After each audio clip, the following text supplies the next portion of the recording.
This is the story of the third strangest thing that ever happened to me. I've never told anyone about it because it sounds both unbelievable and incredibly silly. The Lion King came out when I was 10, and like all 10-year-old girls that year, I was completely obsessed with it. In my excitement, I had the brilliant idea to write a sequel and send it to Disney.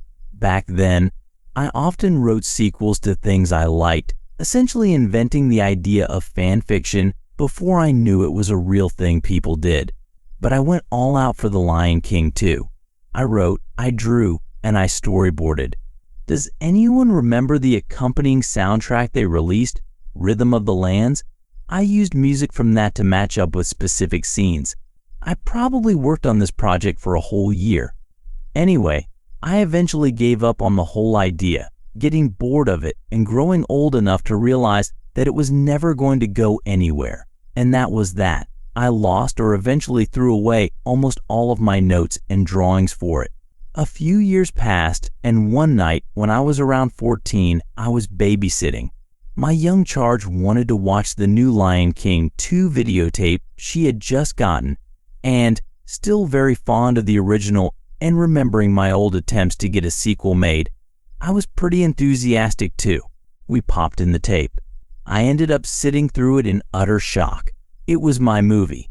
Almost every detail, including the music in the opening scene and the name of Pika's daughter, mine. All of it was what I had written, just the way I had pictured it, and I had no proof left. It still bothers me sometimes when I think about it, but what can I do? Who could I possibly tell? What would I say? I wrote that direct-to-video sequel 3 years before you did, oh yeah, and I was 10 years old at the time. Who's even going to believe me? It's better to just watch it every now and then and smile, knowing my movie did get made after all. Story 2. This happened 3 years ago when I was a freshman in high school. I had a best friend. Let's call her Meena. Meena managed to get into show choir, which was her dream, by boldly showing up at the choir director's door and singing on the spot. During competition season, Meena didn't have many friends because she was a hyperactive and impulsive person who didn't take things seriously and didn't care about making anyone's life better. She did whatever she found funny, without thinking about the consequences for herself or others. One day, she was hanging out with my other friend I introduced them, whom I'll call Carrie Ben. Carrie and Meena took a break and decided to visit a rundown strip mall near our high school. They passed by a shabby pet shop, and Meena spotted an albino rat. She thought it was cute and felt sorry for it living in a small cage, so she bought it for just $1. She felt proud that she had saved the rat from its life in the pet shop, where she feared it might be eaten by a larger animal. Then it hit her she was at a show choir competition 3 hours away from home, and she had spent her last dollar on the rat. No one was going to buy a cage for her rat since it only cost $1. Apart from Carrie and a few others, she didn't have many friends. So now, where was this rat going to stay for the rest of the day and during the bus ride home? Well, some guy bought Meena and the rat a Caesar salad in a to-go box. So for the afternoon, the rat lived in the box of salad, probably doing just fine munching on salad. Unfortunately, the dressing was pre-mixed into the lettuce and other ingredients, so the whole setup was pretty slimy. A few glitches happened during the ride home, but not crucial to the story. Mostly everyone just hated Meena even more because she once again did something stupid and crazy without regard to future health of the rat. By the way, she named him Caesar Salad. So she gets home and hides the rat from her mom, because her mom is a crazy psycho other stories abound, and also because she can't have a pet rat. Her mom would freak if she found out about the salad box. So Meena asks me to take him in as my pet. I've never been allowed to have a pet, and my parents didn't change their mind for Caesar salad either. So the weekend has passed, and on Monday, I get the bright idea to give the rat to my science teacher because she didn't have a class pet yet, and she liked me pretty well, didn't know my best friend though. Everything goes well, and Meena brings the rat to school to give to me so I can give it to my teacher. The same friend who bought the salad also happened to have a spare rat cage lying around and gave it to me so my teacher couldn't say no. I always left my locker unlocked and told her to put the little guy in my locker. BDTU, he's still in the box, and Meena hasn't cleaned it or changed any of the lettuce out or even let the rat out for a little. Meena told me she had left the rat in my locker after school. When I went to check, the box wasn't there. We figured it might have been stolen or someone found it and let the rat out somewhere. We laughed about how silly the situation was for the rest of the week. Then on Friday, my best friend tried checking other lockers in case someone had mistakenly taken it and left it unlocked. After trying about 50 lockers near mine, we finally found the box. Meena was not very smart at that age, so despite my clear instructions, including my locker number, she had gotten the wrong one. We were overjoyed to have found him, but the rat looked awful. He was yellow wet and his fur was matted. He seemed scared and was covered in poop and pee, barely able to breathe. The box was slimy and horrifying. Unfortunately, my teacher was absent that day, so we took him into her room and left him there in the cage I had made over the weekend. He had no food or water.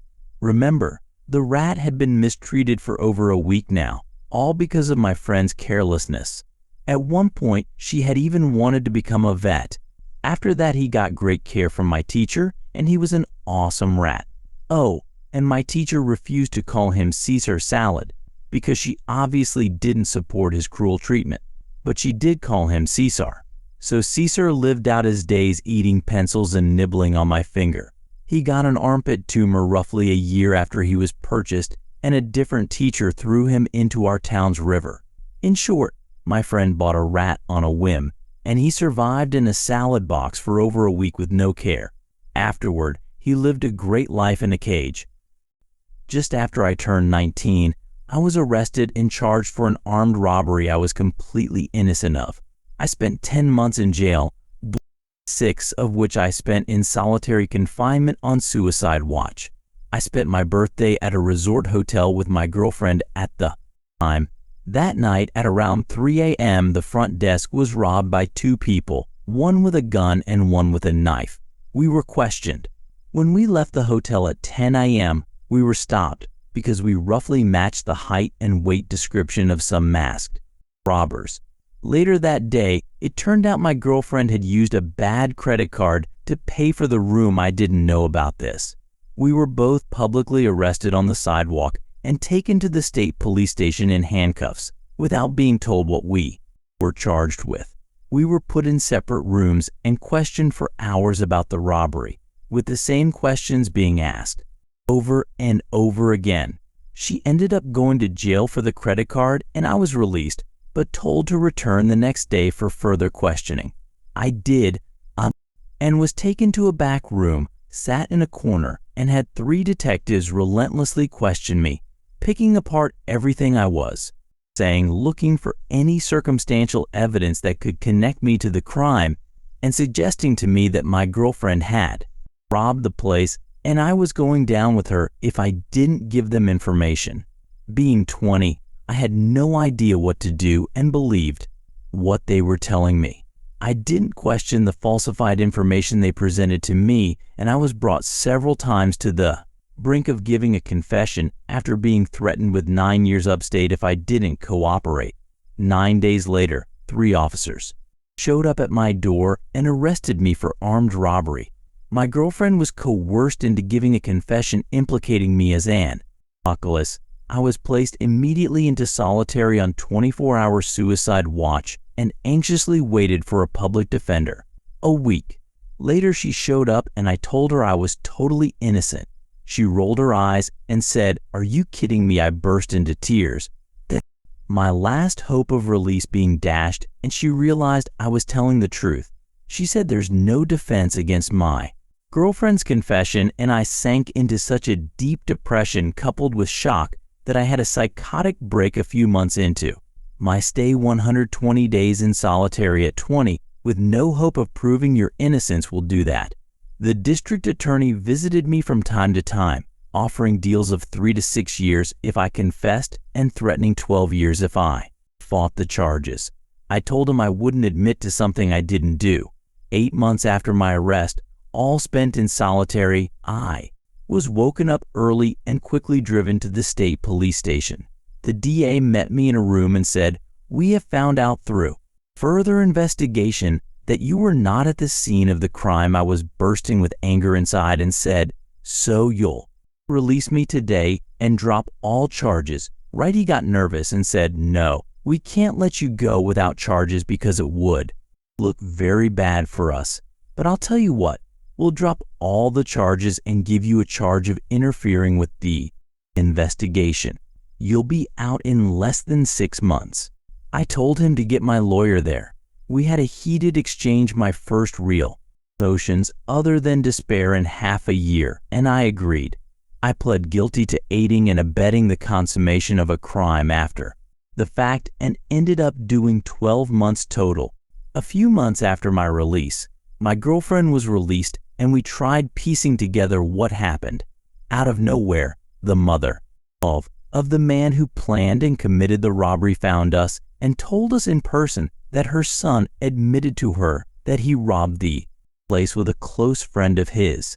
He had been fired from the resort 5 days earlier and needed money to support his drug habit. He knew what day would profit most, where the money was, and how to easily get it, as well as how to bypass all form of security. She went to the police and they turned her away, saying they already had the people who did it and they didn't want to hear it.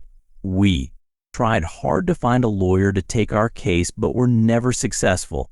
This DA was later investigated for intimidation and abuse of power in a separate case, and to this day that is my only sense of justice in this situation.